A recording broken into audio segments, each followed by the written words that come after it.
Welcome to KTV media. రాష్ట్రంలో బీఆర్ఎస్ గత 10 ఏళ్లుగా హుందాగా పరిపాలించింది. కానీ 2023 డిసెంబర్ చివరిలో జరిగిన శాసనసభ ఎన్నికల్లో అధికారాన్ని కోల్పోయిన గులాబీ పార్టీకి వరుసగా ఎదురుదెబ్బలు తగులుతున్నాయి. ఇప్పటికే 10 మంది బీఆర్ఎస్ ఎమ్మెల్యేలు సహా అరడజన్ ఎమ్మెల్సీలు కాంగ్రెస్ లో చేరిన సంగతి తెలిసిందే. జూబుల్ హిల్స్ ఎన్నికల ఫలితాల తర్వాత మరికొందరు కూడా రేపో మాపో బీఆర్ఎస్ ను విడి కాంగ్రెస్ లో చేరుతారనే ప్రచారం అయితే జోరుగా జరుగుతుంది. ఇప్పుడు తాజాగా గ్రేటర్ హైదరాబాద్ బీఆర్ఎస్ కు చెందిన ఎమ్మెల్యే భూ కబ్జా కోర్లే టార్గెట్ గా కాంగ్రెస్ సర్కార్ ఆధ్వర్యంలో ఏర్పాటు చేసిన హైడ్రాకు మద్దతు తెలపడం పొలిటికల్ వర్గాల్లో ఆసక్తి రేపుతుంది. గత కొంతకాలంగా గులాబీ నేతలు బుల్డోజర్ వర్సెస్ కారు మధ్య వారు జరుగుతుందని మాట్లాడుతున్నారు. హైడ్రా కొలువు తీరిన మొదటి నుండి బీఆర్ఎస్ శ్రేణులు హైడ్రాకు అడ్డుకాలు వేసే ప్రయత్నమే చేశారు. ఇప్పటికి కూడా అలాగే వారి తీరు ఉంది. కానీ ఎమ్మెల్యే మాధవరం కృష్ణారావు కుకటపల్లి నల్లచెరువు అభివృద్ధి పనులు చేపడుతున్న ముఖ్యమంత్రి రేవంత్ రెడ్డికి, కాంగ్రెస్ ప్రభుత్వానికి, హైడ్రా అధికారులకు ప్రత్యేక కృతజ్ఞతలు తెలిపినట్లు ఎమ్మెల్యే మాధవరం కృష్ణారావు వెల్లడించారు.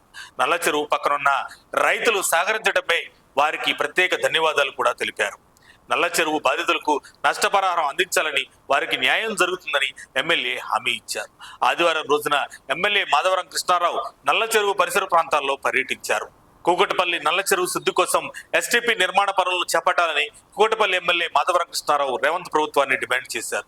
ఆదివారం కూకట్పల్లి డివిజన్ పరిధిలోని నల్ల చెరువును స్థానికులతో కలిసి ఆయన పరిశీలించారు. ఆయన మాట్లాడుతూ నల్ల చెరువులో రైతులకు చెందిన పట్టా భూములు ఉన్నందున వారికి తగిన నష్టపరిహారం ఇప్పించేందుకు తన వంతు కృషి చేస్తారని తెలిపారు.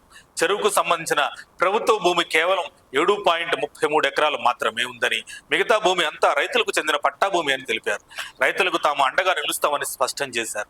కొంతమంది సోషల్ మీడియాలో నల్ల చెరువు స్థలం కబ్జా అయిందని తప్పుడు ప్రచారం చేయడం తగదన్నారు. నల్ల చెరువు స్థలం కబ్జాకు గురికాలేదని ఎమ్మెల్యే స్పష్టం చేశారు.